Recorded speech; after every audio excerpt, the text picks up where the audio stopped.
Ladies and gentlemen, our national anthem.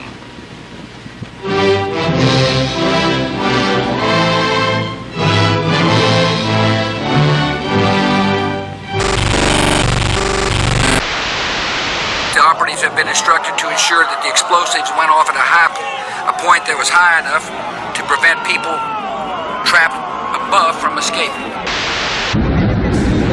Towers, a huge explosion now raining debris on all of us. Oh my God!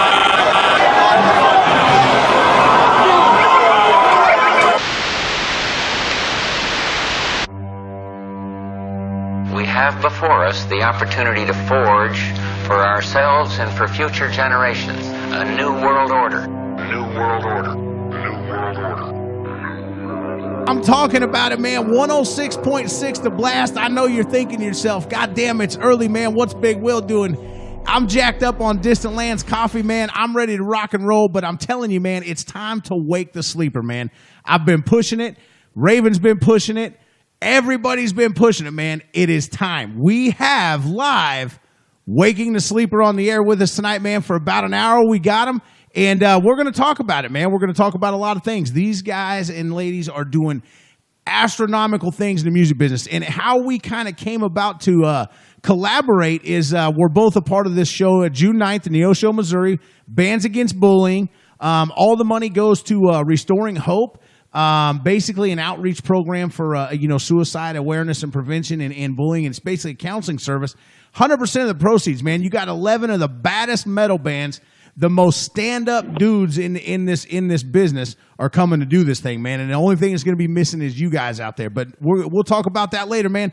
I would love to introduce to you, man. I would love to give a big, giant 106.6 The Blast welcome to my brothers and sisters in Waking the Sleeper. What the hell's going on out there tonight? Hey, guys. Raven here. How are you? We are fabulous. We've been waiting to talk to you, that's for sure. Absolutely. A lot going on. It looks like the same with your station. Congrats, man. Congrats. Man,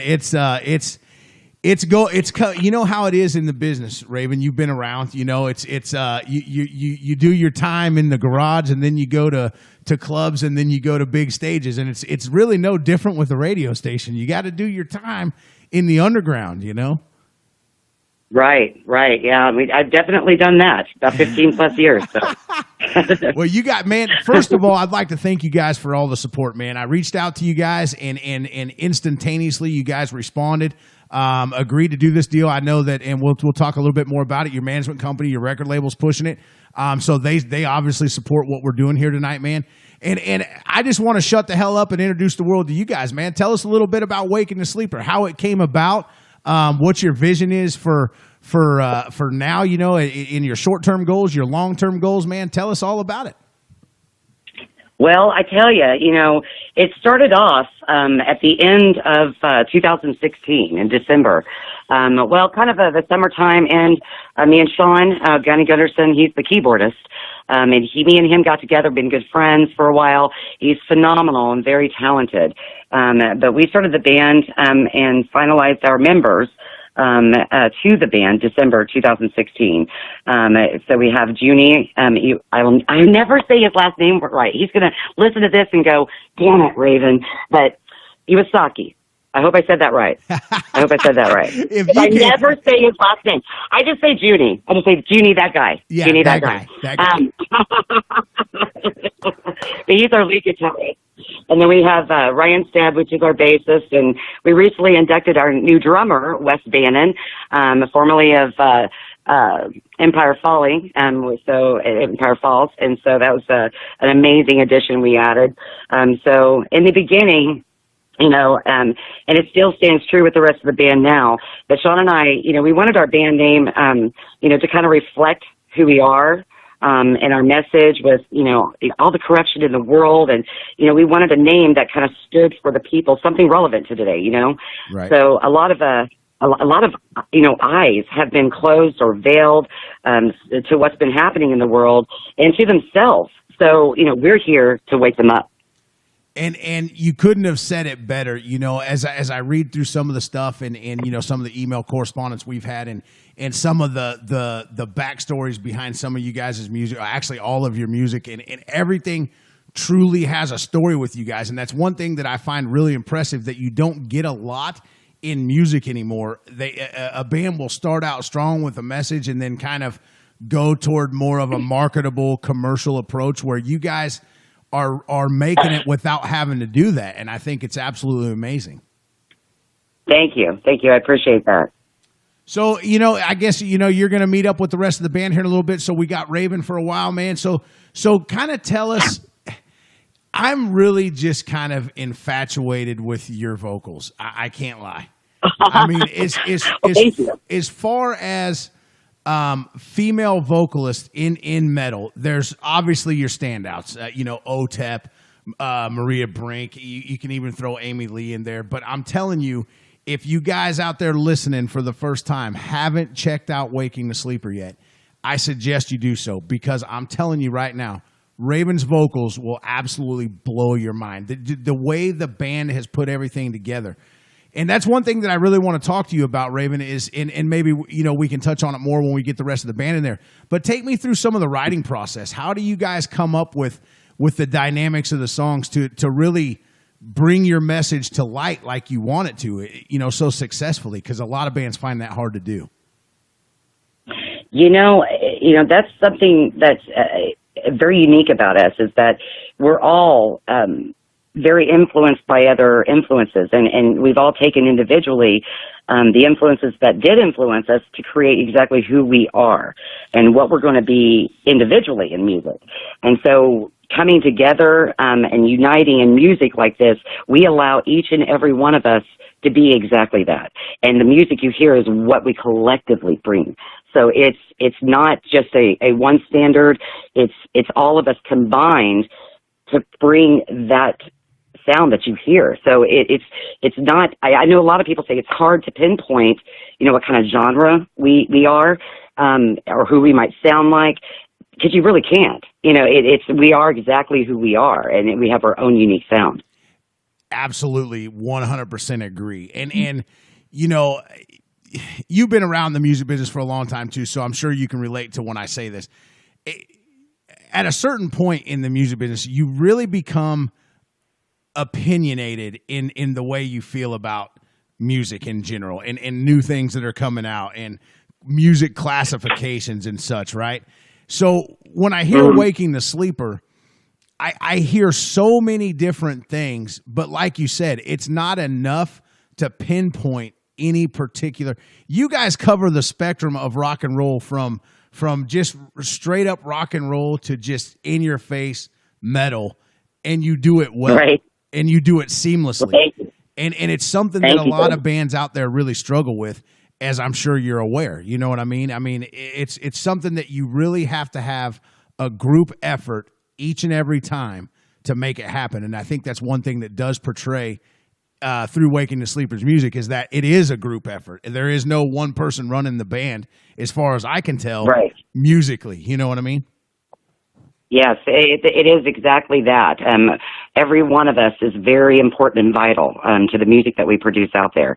You know, we have an amazing music producer. Just a shout out real quick to Bullet Right Productions, a phenomenal music producer. He's done such amazing things for me in the past, as well as this album. You know, we're super excited about, you know, everything that we're getting ready to put out for the full length as well.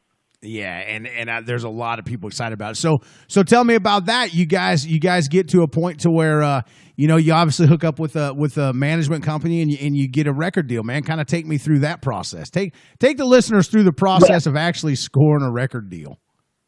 Well, I'll tell you, the journey started back somewhere around September, October of 2017.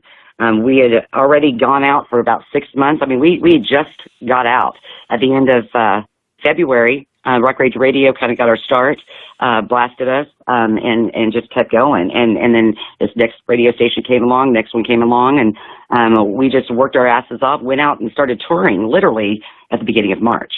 So we spent 6 months, you know, on the road, and got the whole Midwest covered, Ohio covered. So we did as much as we possibly could in a 6-month amount of time. And then after that, we ended up going into the studio and trying to finish up writing for the part 2 of the 7 Deadly Sins that we self-titled. And we met up with Derek Pashon, which is our manager for 434 Management, sometime around that October-November time. And he loved what we were doing, could see our passion, could see our drive, and instantly said, hey, let's join up forces. Let's see where we can take you even further. And so we kind of did that, and then we were finishing up the whole EP, getting out there, finishing up some of our shows. And then he introduced us to one of the record labels, which happened to be Rock Avenue Records. We started talking. They loved what we were doing and our music. And from there, it just kind of just grew this amazing relationship. And from that point, we ended up getting signed with Rock Avenue Records. So it's one of those things, if you want to have any advice to give to any band, work your ass off. That's what it is. You can't just expect anything to come to you. You get out there. You do the work. You can't slow down. You got to keep going. Right. And that's one thing that a lot of people miss. And I talk to people out there on the road, and there is a big difference. A very good friend of the station is Chris Contos, formerly of Machine Head. And we talk a lot.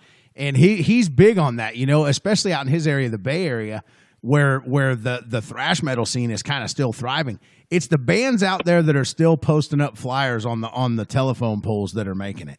You got to go out and do the work. You can't just put something out on iTunes and think you're gonna make it to where you want to be if you truly have goals. So I think you hit the nail on the head, and thank you for putting that out there and letting people know that what you guys do on a day-to-day basis is work, and to create music.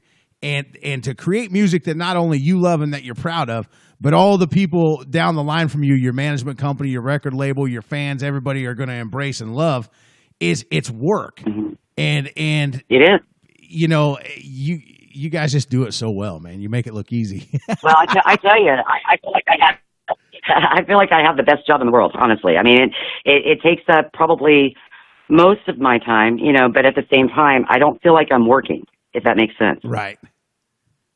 That's kind of how I feel about the station, man. I mean, it's like, golly gee, it's just hours and hours and hours and hours of prepping, but it's all worth it, just to have one person email the station while we're live and say, hey, man, you guys are kicking a lot of tail tonight. It just kind of keeps me up and moving. Right. And, something else, too, you can't really worry about what maybe the next band is doing or what this other band is doing. Because if you do that, then it's going to slow you down. You have to just focus on you and your band and where you're going and what you're doing. So that's another piece of advice too. To all the other bands, they're always worrying about what other bands are doing. Don't do that. Just worry about what you're doing. Right. Absolutely. Well said, Raven. Well said.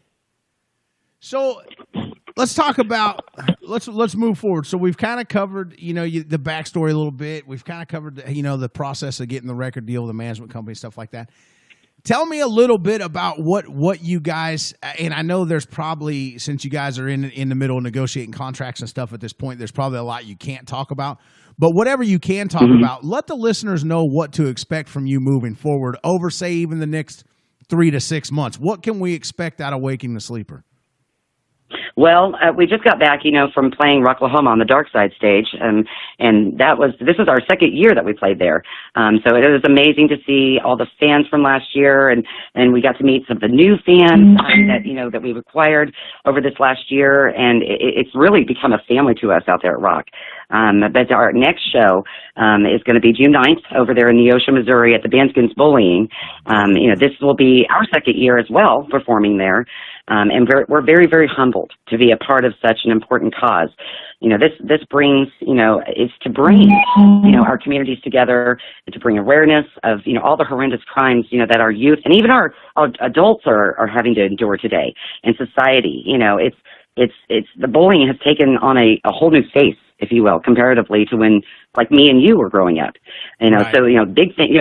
I've seen, horrible stories about, like, acid now being used, the social media today is crazy on bullying on kids and things. Even the adults get to deal with this, and it's just crazy. So it's mind blowing. The level that now that the suicide rates have skyrocketed, and it's saddening. And I think we as a society have to stand up and rethink a solution. The way that so let's talk about that a little bit. So you and I, we just we met up and started talking earlier this week, right? And we both share a mutual passion to really make a difference in this. And you've kind of checked out what we're doing as far as a station, and we hopefully can work together on some things in the future as far as that's concerned. But my theory on it is this, and we'll take it just genre specific. We'll keep it metal. If our world is a mosh pit, Raven, we have to pick the guys up in there that are down. And these kids and these adults that are being bullied, and we see a lot of it through the stand-up movement, man. We got people all over the world reaching out to us and asking us for advice. And the thing about it is that what I see is the most common thing is that these kids, they just get left with a feeling of total uselessness. And because they can't talk to their parents, nobody in the public school system cares anymore. And so what else can we do? So the other avenue is we say, okay, at some point as society of grown-ups, we have to be responsible for the youth, and so then out of that is created things like Bands Against Bullying and people out there that really truly care. And that brings me to my next point. Bands Against Bullying, June 9th in Neosho, Missouri. 106 is on the blast, on the bill for that, as talent. Myself will be emceeing the event with Evil and a couple people from Honest Brutality, Rock Rage Radio, and it's going to be a good time. Yeah, it's gonna be an amazing thing, And this, I just want to make a shout out real quick as to how that got started. Naomi from Honest Brutality had reached out to the public and had said something about a little girl named Erica, who was 11 years old, who ended up committing suicide as a result of bullying over a year, I believe it was. And my heart just went out, because I thought, how does an 11-year-old get so depressed to the point to where she feels her life isn't worth anything when it hasn't even started, hasn't even begun? And at that point, I talked with Naomi, and this really brings back the whole thought process of my passion and desire, because I actually, a lot of people don't know this, but I studied for about 6.5 years to be a psychiatrist. So I've always had a very deep passion for children and people in general. So Wrath was created on that basis. It's based off of a 2-year-old little girl that got ran over, and 17 people walked around her body as she laid there and suffered. And so that song created the whole concept for the 7 Deadly Sins. So being the person that I am, I was so impacted by this story, and I believe Erica was one of several children that this was going on, this was happening to, in this community. And so at that point, I said, you know what? We as a band, with as passionate as we are, and helping people or trying to help people, we have to be involved. We have to be involved. And so that's where it started last year. And I tell you, it was an experience, and it was we cried and we laughed. We, celebrated, Erica's life, and, all these things. Our family is a beautiful family, and, my heart goes out to them even still today. And, I don't want any other families to feel what I felt from them and had to go through. And I think as a society, like I said before, need to stand up and say, okay, enough is enough. We need to rethink. Obviously, the bar on bullying is not the way it was back in our day. It's not just you fight and you get over it and now you become best friends. That's not how it is today. It is a whole different level. And that's what we need to bring awareness to. It's a whole different level. Right. We need to shatter the mold of the typical bully. It's not the biggest kid in school with red hair and a loud mouth that's the bully anymore. You know what I mean? And as soon as we recognize that and we start paying a little bit more attention to the youth and what they're doing and how they're feeling, I think that I believe that there's hope, Raven. I really do. Through projects like this and things like this, I'm not ready to say there's no hope, but I think that as a whole, as a genre of metal, if we can all come together, which the one thing that's common of all metalheads, man, across the world is that we truly believe that we are a family connected by the genre of music that we love and we play and we listen to, you know? And so we can all collectively be a powerful voice of, you know, bringing awareness to what to look for, if anything, you know what I mean? Not that we're going to cure the world, but if we can open some eyes along the way and save even one life, man, it's worth it, you know? Well, and that's the thing. It's hard. It's hard to do this because, you know, no matter how you look at it, you've got to have support and to do these kinds of things. You've got to have people with you and stand next to you, you know, and you can't, because you just can't do this by yourself. You know, it's got to take voices to make that change. You know, it takes one to start it, but it takes voices to make the change. Correct. And so, you know, there's so many things that we can do collectively, and I think it's going to be a beautiful thing because I really, like you said, I have hope too. I don't think we have too many people that want to be involved. We have too many people that want to make a change. I think the biggest question is a lot of people are wondering, how do we make that change? Right. You know, where do we go from here? What do we do from here? You know, are we just going to just go play some shows and you know, try to make that difference that way? No. What happens is we raise money, like through the Hope Foundation, we dedicate that money to them. That money is still being used, from the last I heard, you know, to help these kids in that community. That's a beautiful thing to hear. And here we are doing it again, and you know, because of One Nation Under invited us on, and you know, now we get to be a part of it too, and it's just a surreal experience for me because, you know, I believe that we can use our voices to educate and kind of guide people in a direction, so everybody out there that's there to support the cause can take something away from the show, not only feel good about themselves, see a kick-ass show, and hang out with some really cool bands and cool people, but you can take something away. You can get charged up to make a difference, even if it's in your own house, you know? Oh, absolutely. Absolutely. And, you know, just like, you know, a lot of people know that I've actually got a program that I started about a year ago. It's going to take a lot of work to make this happen, but it's called the Buddy Program, and it's something that I've been wanting to implement in schools all across the United States. It's going to take not just people, but it's going to take petitions, it's going to take legislators, it's going to take, you know, a lot of things, but that's exactly what we need to do. We need to stand up, rethink what's going on in our schools, in our systems. You know, it starts somewhere. So, you know, we have to collectively, you know, start that and get that going. I'll be putting up a page for that. It'll literally be called the Buddy Program, and it's got two sides to it. It's for the victims, the kids that are being bullied, and it's also towards the bulliers. You know, if us as a society can't address why these kids are bullying like they are, there's an underlying issue here of why they are gone to such extremes. We need to address it. I think that it's so we can go ahead and let the cat out of the bag. You and I were talking, you know, behind the scenes, off the air, off the record, and everything about, you know, collaborating and using each other's programs as a format to move everything forward. I will tell you that I share the exact same mentality, and I've said it 100 times. It's not just the kids that are being bullied that we need to pay attention to, because at that age, everything is a learned behavior. And you know from studying psychology, if a 13-year-old kid goes to school and he hits a girl, what's he seeing at home? You know, right. Where are we at as far as school guidance counseling and teachers and administrators and things like that we're not paying attention to this stuff.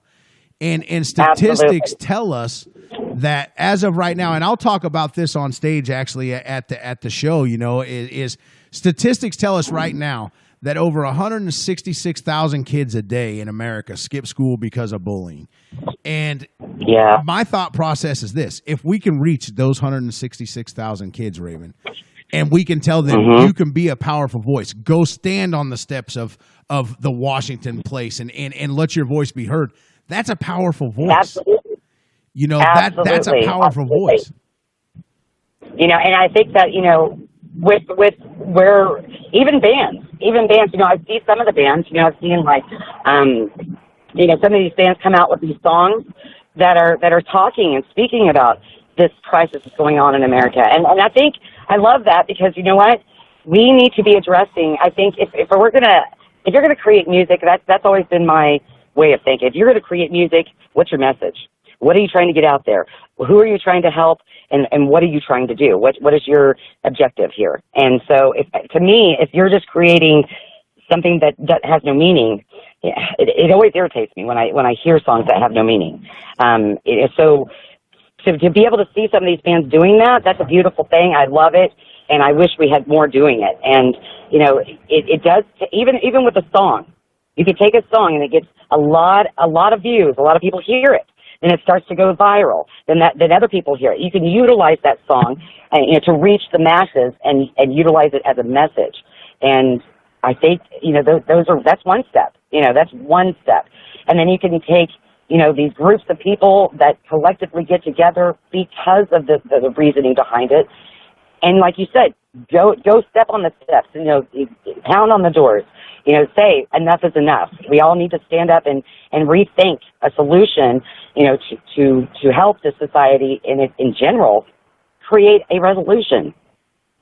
Absolutely. And I think that, you know, collectively, everybody that shares in our passion is in the same boat, you know. But like you said before, just to kind of rewind a little bit, where do we go from here? I mean, you know, we can educate and you know, it's one of those things where we can lead the horse to water, but we can't make them drink. We can get everybody fired up and we can rally the troops, but when it comes time to actually put things into action, where are you going to be at that point? That, to me, defines the character. You know what I mean? Yeah, I completely agree. And it's not just one topic, you know, that we have to address. You know, it's so many topics that we need to address. You know, it's the way, you know, the parenting styles today have gotten so lax, you know, on some of our kids, to where, you know, the kids feel entitled on some things, you know, and, you know, it's that whole dimension of the transformation that we have come in the last, I would say, 20, 30 years, you know, that we've done this to ourselves. And, you know, unfortunately, we are seeing the repercussions of all of this now. And, you know, and it's not every parent, because, you know what, I've seen some amazing parents that just have a bad kid. And it just happens like that, you know, and it goes both ways, you know. So, you know, collectively, I think it's a society. One of the things that I'm a strong believer in, it takes a village to raise a kid. And I've never strayed away from that concept or that phrase, because it really does. And I think that people have strayed away from it too far. Right. Well, but look at society and all the lines that are drawn in the sand. I mean, you can't really, your hands are tied in a lot of aspects. Are you willing to, you know, for most people, the general public, are you willing to put yourself in a position to possibly get a lawsuit or something like that by saying, hey, you know, straighten up. You know, this is the way to do things. And that's there's a backside of it that's fighting against us. You know what I mean? And it's namely, and I hate to be that guy, but the system doesn't help us any, because they don't recognize this as a problem. It's like, and you're right. It's gotten a lot worse. What's happened now is the system, especially with like DCS, and you know, not all of them are bad, but I will say a majority of them, and especially the system in itself, they've seen the money that can come in from a child, and what they've done is they've hurt so many families. I mean, this is getting into a different topic here, but seriously, there are so many things that they have done to families now that they don't look at the collective as what's in the best interest of the child anymore. They look at it as a paycheck. They're getting paid for it. You know, what can we get from this kid? It's a horrible, horrible fact. and we need, and there's a lot of people that stand up, that have been standing up against this, and there's a lot of them that are in court right now. The DCF, is on the line right now because of that, and they're being called out, which is a great thing. And I think that's where it starts. If we can get, like you said, if we can get into the school system, and we can do so. And I look forward to June 9th. I know we're all going to be busy, but I look forward to in the future, and I know you're going to be real busy, but I really do look forward to collaborating with you on your project and mine, and figuring out how we can intertwine them and help each other get to where we need to be. Well, and then I just want to say thank you for being passionate about this, because it's really, it's one thing, for somebody to say, you know what, yes, I want change, but, I'm just one person. But it's another, like people like you, we need more people like you that stand up and say, well, let's figure it out. Let's do something. So I commend you on you being you. So thank you for that. Well, thank you, ma'am. And I appreciate you and everything that you do for the world as well.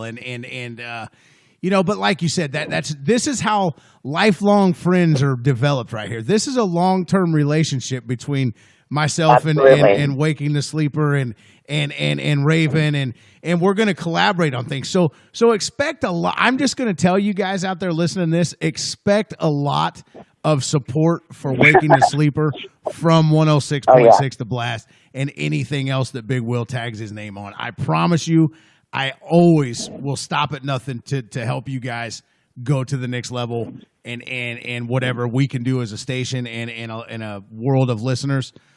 I'm all I appreciate in, that. and I'm all in. We definitely appreciate that. It's one thing, to have an idea, but it's another for other people to help back you and push you. That's exactly, what we need. And we definitely are very humbled to bring you along on this crazy journey we're getting ready to go on. Man, I'm ready to do it. You know what I mean?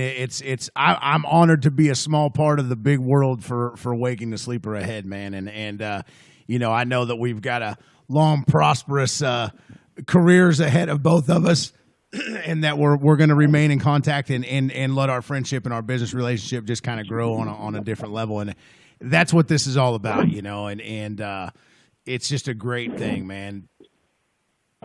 Oh, it is. It is. And, I love this conversation. These are probably the best interviews, honestly, that I could honestly say I'm humbled to be a part of, because, it's one thing to hear somebody say that a song has changed their life. I love that. That personally, that's a goal that I've already achieved. When one person can tell me that my song has helped change their life or get them through something, I've already done my job. But to take it to this next level, to where we can help thousands of people and change something for the better for society, then man, what an amazing thing to be a part of. It translates to me into longevity. And I had this conversation with my son. I have a 12-year-old son, and he'll actually be at the show with us on June 9th representing the Blast, because he does his own radio show, go figure, like father, like son.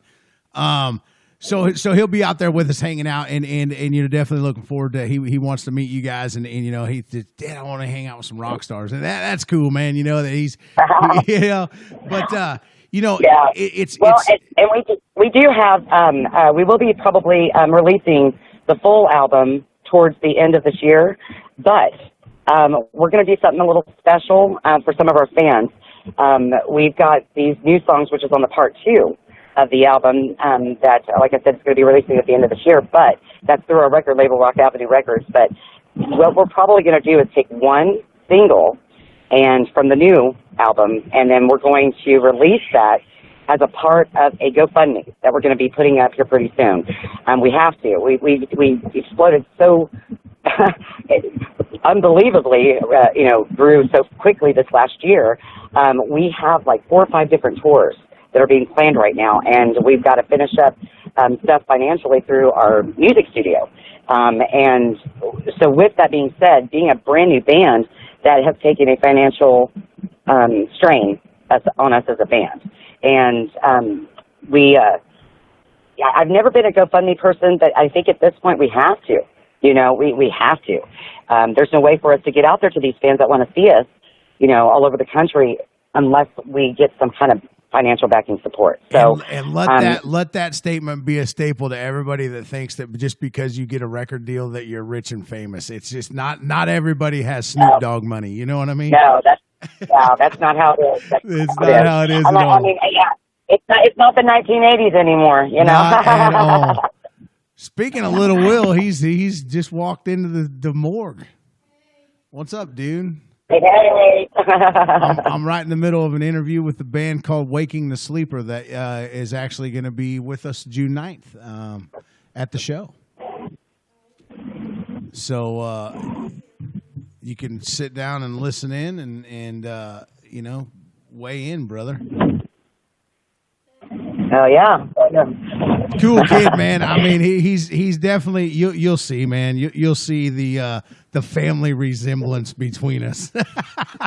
Oh, nice.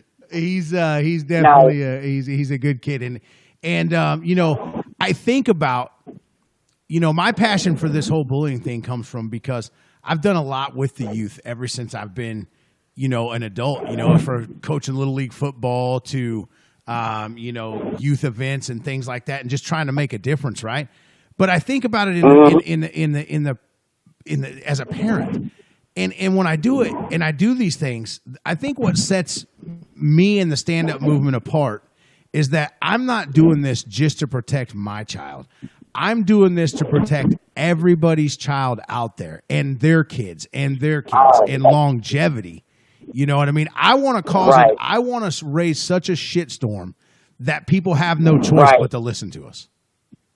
Well, I tell you, you know, back in, you know, the day, you know, when I was growing up, you know, when we were at like a basketball game or a football game, we had other parents. If we weren't acting right, those other parents would spank our butts. Today, another parent tries to do that. Oh no, all hell has froze over. You know, so it's a whole different mindset. You know. Shoot, if you know, one of my kids are acting up and I'm not right there, yeah, you better tell my kids they better cut it out or you're gonna whoop their butt, you know. Right. You know. Don't make me call your dad. Yeah, you know, yeah. So, you know, but I think it's that mindset has changed, and I really think that we need to get back to that mindset. It's not a matter of abuse. It's a matter of caring. And it's a matter of watching out for each other. And we've lost that. Like, people don't know their neighbors anymore. You know? They don't. And that's sad, you know, because you think about it, you know, like you say, back in our day, you know, communities stood together and they protected each other. And the neighborhood watches and all the things that when we were kids we used to make fun of are things that we took for granted that we should probably try to implement again. Absolutely. I think we're steering the wrong way. I mean, I know with technology, you know, it's a beautiful and amazing thing that we do have, but I think that people are spending too much time, even at the dinner table, if they eat at the dinner table together, on their phone instead of looking at each other and you're saying, hey, how was your day? It's almost like you listen to my live broadcast because I say the same thing almost weekly. Yeah. Wow, that's crazy. Well, we're like-minded, so that sounds great. Yeah. Yeah, we're definitely gonna have fun. I'm on my phone a lot. Yeah, you are on your phone a lot. Yeah, I think that, you know, family, friend time, it's important. You know, and I'm guilty of it. I'm going to say this right now. I am so guilty of it. Being, you know, the manager for so long of this band, and I still, you know, ask Derek. You know, I'm like constantly on it, constantly doing something, and you know, and he's just like, calm down. You know,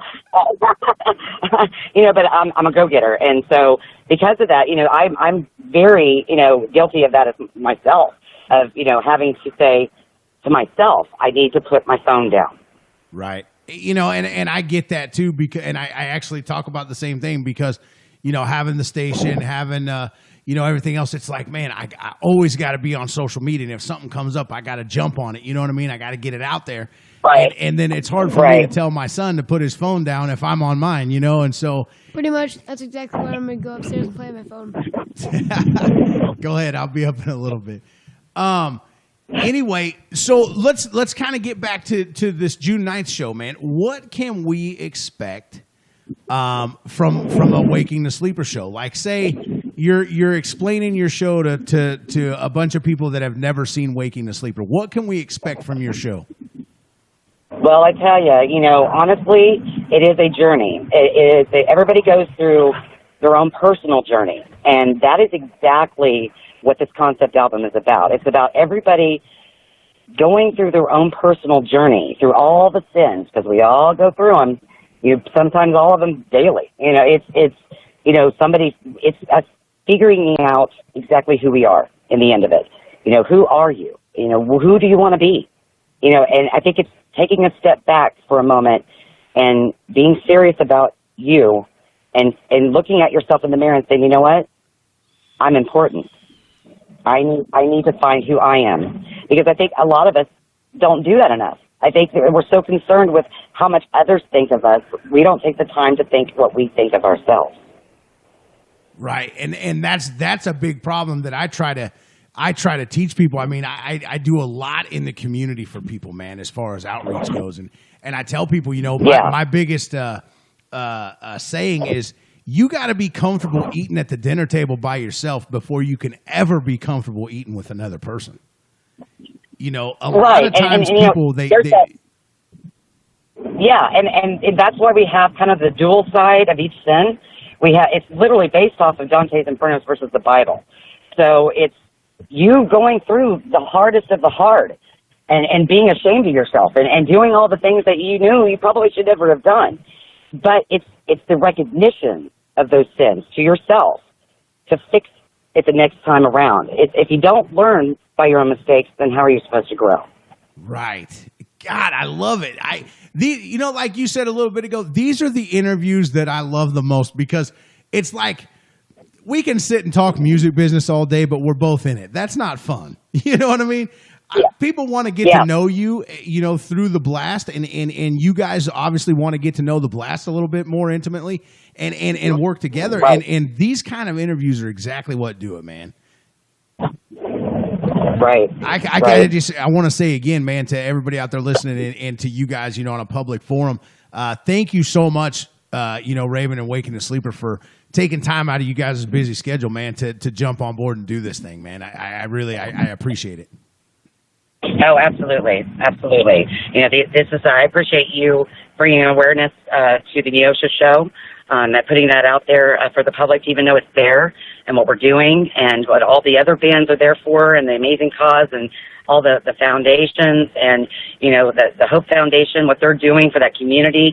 And I'm excited because I think this is something that's going to grow and be implemented in other societies and all across the United States. And I have heard talks of over the UK. That would be phenomenal. And, that's how it starts. Just one person getting it going and then another community saying, we want to be a part of this, and just keep putting it out there to where it starts to change. It starts a chain reaction to where society stands up and says, we're here. We're gonna scream this at the top of our lungs until society, the big people in government or whoever, starts to make these changes and takes us serious. Right. And that's I'm right on board with that, man. I'm all about, causing enough ripple to where people have no choice but to recognize, that we're here, we're not going anywhere. But to that point, a lot of things, they start out strong, but it's the consistency. And I've had some pre-show meetings, via phone calls with the people that are involved in this whole project, the Bands Against Bullying thing. And I promise you, the one thing that I take from these people is that they're here to stay, man. This thing isn't going to peter out. It's going to be a consistent thing every year. And if it grows and takes off, great. If not, they're going to keep it in their community and make it whole, Right. Yeah, so it's a pretty amazing thing. Even just in the last year, the attention that Bands Against Bullying has even got. I know that there's been, like I said, so many different communities that want to be involved, and I think that's a beautiful thing. So this is just going to keep growing, and I love it. And the ideas are going to keep growing. There's a lot more people getting involved in different ways, with bullying in the communities and in society in general. And one thing I do want to point out, it's not just with our kids. We've got adults even being bullied in a whole different way today comparatively to back in the day. So, bullying's not a new thing. It's like 2.0.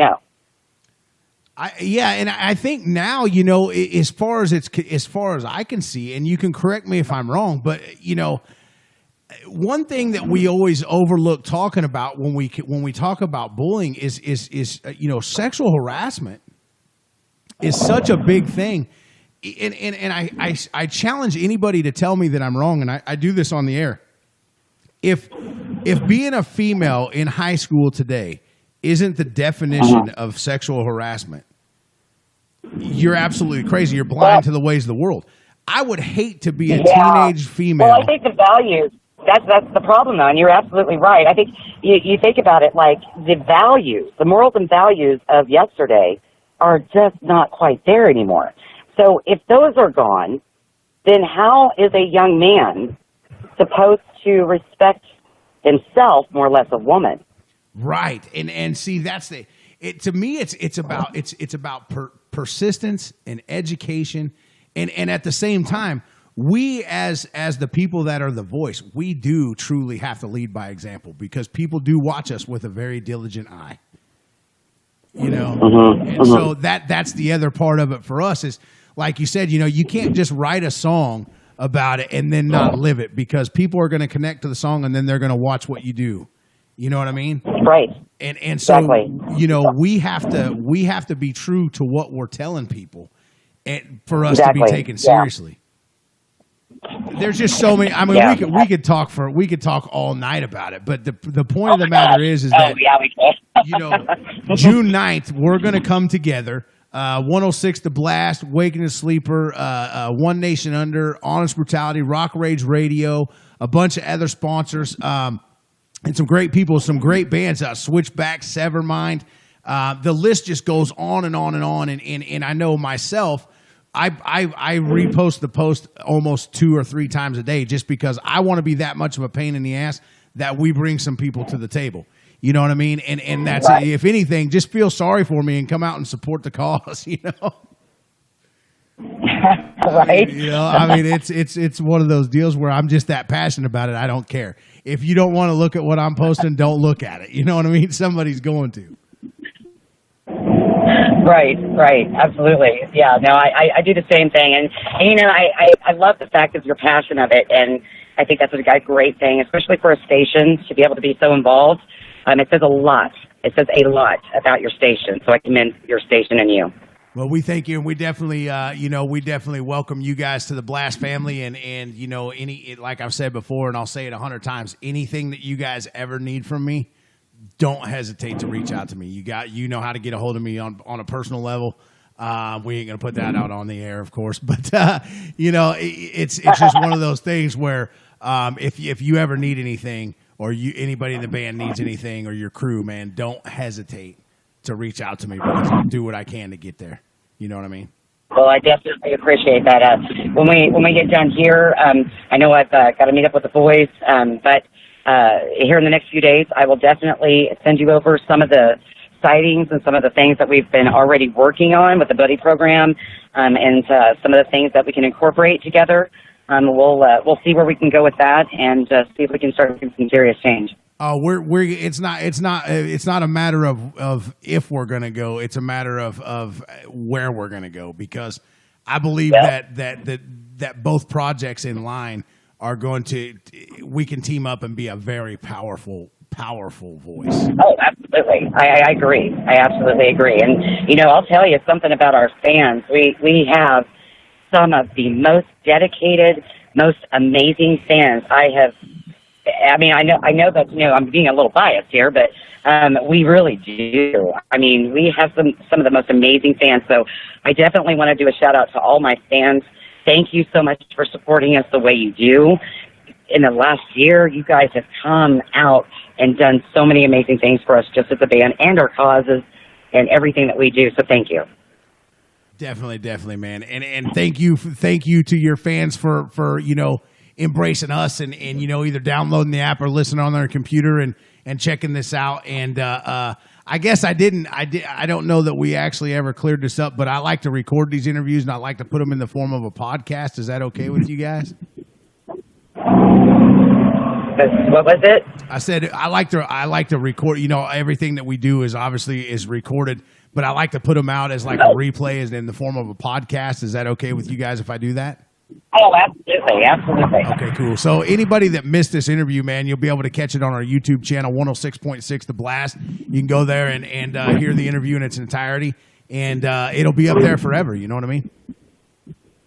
That's awesome. That's awesome. Well, appreciate everything you guys do over there, and I can't wait to get a chance to meet you over at Neo Show. It's going to happen. I'll see you next weekend. That sounds great, man.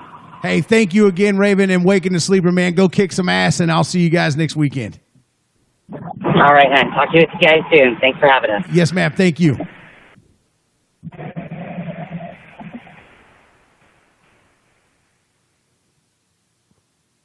What a great interview. I mean, that's what it's all about is you know, those kind of interviews is really what makes things happen. In the music business, and Waking the Sleeper being as busy as they are, taking time out of their schedule, man, to do that, and really put them on a, you know, put Raven on a more intimate level to where she's got the freedom to talk about more than just Waking the Sleeper. So what you guys did is you guys out there listening and that are going to be catching this on the YouTube channel got a really deep glimpse into what makes this band tick. And to me, that's what creates fans and dedicated fans like Raven is saying that Waking the Sleeper has is that emotional connection with the music, with the artist, and with their message. And so kudos to them for coming on, man, and we welcome them to the family. I am going to take a short break. We'll be back at 7 o'clock with the Assault Man Thrash Metal Show. Myself and Metal Mike, man, the Redneck Mafia of metal. We're going to be live, man, from 7 to 9 doing the thrash metal thing and talking. I'm going to leave you guys with a little Waking the Sleeper, man. Here's a track called Greed. Thanks a lot for listening. Peace out.